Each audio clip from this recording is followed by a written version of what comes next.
Hi, this is Scott Edgeworth, and I want to tell you the story of an incredible entrepreneur named Scott Maybe, and he's also my best friend. We met back in college in the fall of 1989, and unfortunately, because we had the same first name, everyone in our dorms started calling him Injun as a pejorative because he's Native American and from the Seneca tribe. After a couple years, we parted ways, and he moved back east and finished his degree in business finance. He started working as a financial broker during retirement planning, and he had a few clients in the tobacco products industry that were Native American. So, this is where his story begins. In early 1989, he had a couple of clients that were in this industry, and it made him curious.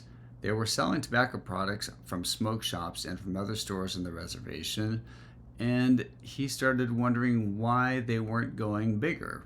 And he thought big. At the time, the federal government passed several taxes on tobacco products, but since a Native American reservation is considered a sovereign nation, they were exempt from federal taxation, and this became his competitive advantage. He really didn't know anything about the tobacco industry, so he said he had to really learn on his own. He was concerned that it was litigious and risky, but his sister pushed him to try it, and he thought big and saw a big opportunity. Mentors were hard to find. As soon as he told people he wanted to do this, he became the competition. So he read books. He read many books, Seven Habits, Guerrilla Marketing, anything he could get his hands on to figure out how to get this business going. And it had a difficult start. He had saved about $15,000 from his previous job and went out and bought a mail order distribution list, and it ended up being his first mistake. It was outdated, overpriced, with several businesses that didn't even exist, and now he was broke. But he didn't give up. He realized he needed to try to buy it again and found a more reputable source to buy a distribution list from. And then he also used his sister, aunt, and cousins to do a grassroots campaign to research the yellow pages, that's the phone book for you younger generation, for all the cities and towns and states where they could find any places where they assumed people were smokers. This included from veterans, high population of smokers, to Alcoholics Anonymous, to Greasy Spoon diners, and things like that across the country. When he mailed out this first catalog, his business exploded, and he had 100 times more demand than he had anticipated, which created the next problem: cash to fund this. The immediate success created this problem, but to his surprise, one of his old financial planning clients came to him out of the blue looking for something to invest in. And he gave Scott $100,000 at 9% interest to help his business take off.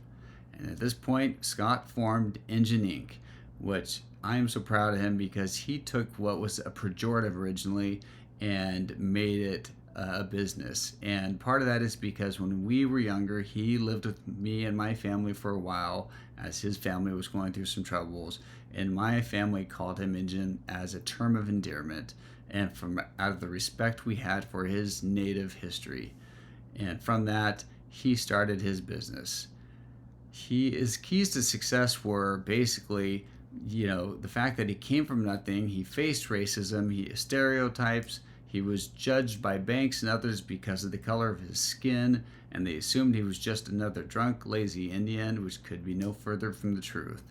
The keys to his success were not college, he says. It was reading books and learning everything from marketing to manufacturing to distribution on his own. He wasn't afraid to make a mistake as long as he learned from it and could course correct quickly. He also said you have to see the opportunity when everybody else sees the problems, risks, and even the stigmas. Mistakes were basically hiring the wrong people. Those were his big mistakes, he said. He said he tried to learn from that, and then he hired people that were smarter than him. He said, surround yourself with people that are smarter than you, so you learn from them. That is one of the keys to success. His business was incredible. It grew to over $100 million, and he retired at age 39 and is still a serial entrepreneur now. He lives in Big Sky, Montana at a place called the Yellowstone Club. If you look it up, it is a private ski resort where the elite of the elite go. And I am proud to say he is my best friend and has done an incredible job.